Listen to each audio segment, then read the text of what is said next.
স্বপ্নটাকে রং করি। রেডিও মা 88.4 FM এ সবাইকে স্বাগত জানাচ্ছি, আমি আরজে তৌহিদ। বন্ধুরা, বৃষ্টি ভেজা এই সকালটিতে অসম্ভব সুন্দর আজকে ছুটির দিন, সাপ্তাহিক ছুটির দিন শুক্রবার, আপনাদের সবাইকে আমন্ত্রণ জানাচ্ছি। আর ঘড়ি কাটার সময় এখন 11:16।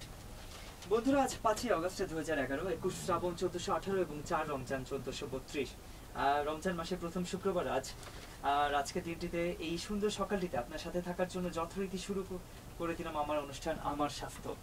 আপনারা সবাই জানেন, আমার স্বাস্থ্য অনুষ্ঠানে আমরা স্বাস্থ্য বিষয়ক অনেক বিষয় নিয়ে আলোচনা করি। আমরা বিভিন্ন বিষয় নিয়ে জানতে পারি এবং আমাদের নিজেদের স্বাস্থ্যকে কিভাবে সুন্দর রাখা যায়, আমাদের জীবনকে কিভাবে সুন্দর করা যায়, আমাদের নতুন প্রজন্মকে কিভাবে সুন্দর করা যায় এবং সুখী সমৃদ্ধ একটি সুন্দর দেশ করা যায়, সেগুলো নিয়েই কথা বলি। এবং আজ আমরা কথা বলবো অত্যন্ত গুরুত্বপূর্ণ একটি বিষয় নিয়ে, আর সেটি হচ্ছে HIV AIDS নিয়ে। আমরা সবাই জানি HIV AIDS একটি মহামারী রোগ এবং এই মরণ ব্যাধি, এটির কোনো চিকিৎসা নেই। এবং HIV AIDS কেন হয়, কিভাবে হয়, বা এটি হলেই আমাদের কি করতে হবে, আর HIV AIDS মুক্ত দেশ আমরা কিভাবে গড়তে পারি, ইত্যাদি নিয়ে আজ আমরা কথা বলবো। এবং আজ আমি স্টুডিওতে আমন্ত্রণ জানিয়েছি doctor Samina Chowdhury, manager people living with HIV AIDS save the children, এবং mister Ali Haider Azam, manager private sector development and media save the children. প্রথমে ডক্টর সামিনা চৌধুরী, সামিনা আপু, আপনাকে আমন্ত্রণ জানাচ্ছি রেডিও মাই স্টুডিওতে। ধন্যবাদ। হায়দার ভাই, আপনাকে আমন্ত্রণ জানাচ্ছি, আপনি রেডিও মাই স্টুডিওতে এসেছেন এবং আজ আমরা আপনার কাছ থেকে অনেক কিছু জানতে পারবো আশা করি। আর বন্ধুরা, আপনারা শুনলেন যে আজ আমরা কথা বলবো HIV AIDS নিয়ে।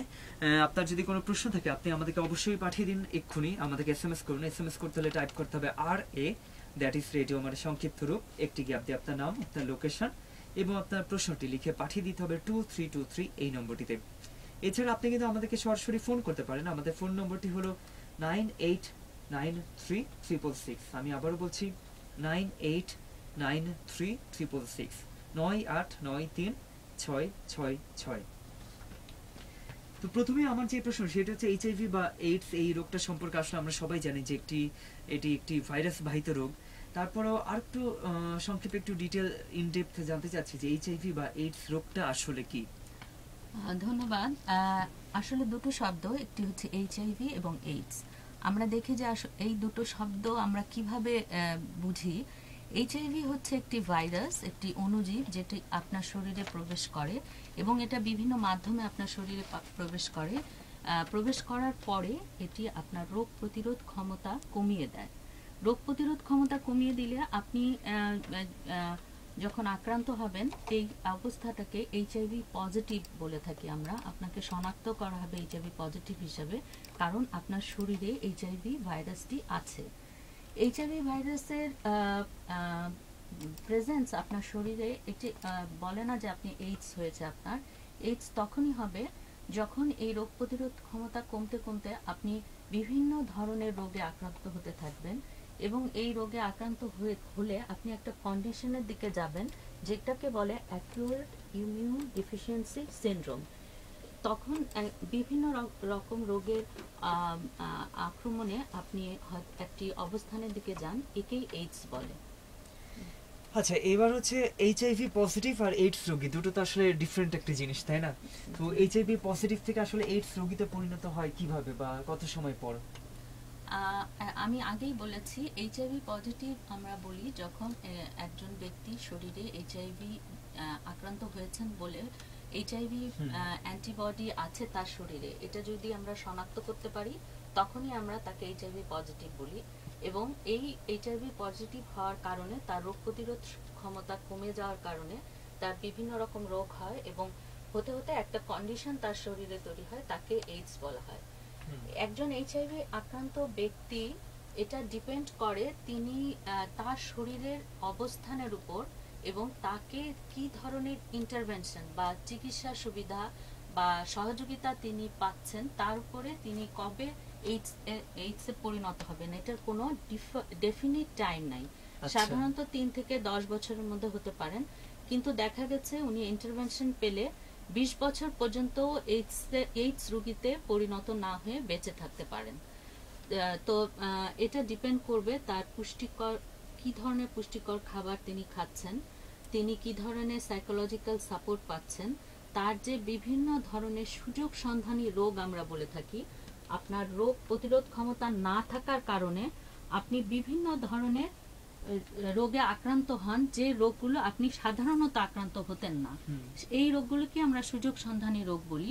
মানে তারা সুযোগের সন্ধানে থাকে। আপনি দুর্বল হয়ে পড়েছেন, আপনার রোগ প্রতিরোধ ক্ষমতাটা কমে গেছে, আপনার চারিদিকে শরীরের যে একটা, আমরা যদি এভাবে বলি বেড়ার মতো আছে, সেটা ভেঙে পড়েছে, আপনি তখন এই সুযোগ সন্ধানী জীবাণুগুলো আপনাকে আক্রমণ করছে।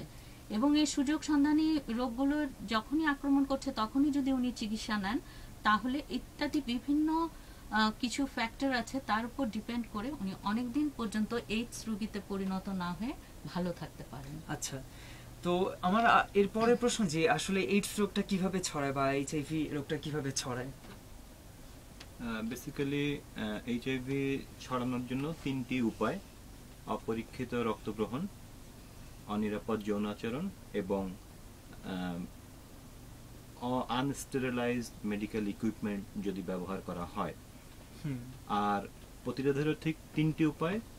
কোনোভাবে অনিরাপদ যৌন আচরণ করা যাবে না, আর কখনো রক্ত নেওয়ার প্রয়োজন হলে অপরিশোধিত রক্ত নেওয়া যাবে না, আর চিকিৎসার ক্ষেত্রে মেডিকেল ইকুইপমেন্ট ব্যবহারের সময় অবশ্যই এটাকে স্টেরিলাইজ করে নিতে হবে।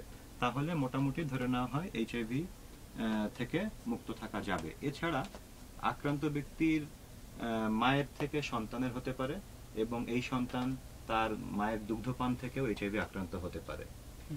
আমি কি এখানে একটু যে আক্রান্ত ব্যক্তির ব্যবহৃত সুচ এবং সিরিঞ্জ যদি কেউ ব্যবহার করেন, তাহলে মানে এইচআইভিতে আক্রান্ত হতে পারেন। আর মার গর্ভকালীন সময় থেকেই উনি এইচআইভি ট্রান্সমিট করতে পারেন। এমনকি যদি মায়ের বুকের দুধ খাওয়ানো হয়, তার আমি এটা, উনি তো বলেছিলেন যে দুধ খাওয়া থেকে, কিন্তু গর্ভকালীন সময় থেকেই, যখন ডেলিভারি হয় সে সময় এবং দুধ খাওয়ার সময়, 3টা স্টেজে উনি এইচআইভি ট্রান্সমিট করতে পারেন। আচ্ছা, আরেকটা জিনিস হচ্ছে, দেখা যায় যে সিরিঞ্জ, যারা মাদক সেবী রয়েছে তারা একসাথে অনেকে মাদক গ্রহণ করছেন এবং একই সিরিঞ্জ তারা পরপর ব্যবহার করছেন, তো সেই ক্ষেত্রে মানে এইডস ছড়ানোর সম্ভাবনাটা বেশি থাকে। অবশ্যই এটা খুবই একটা ঝুঁকিপূর্ণ কাজ। আমাদের দেশে মাদক আক্রান্ত যুব সমাজ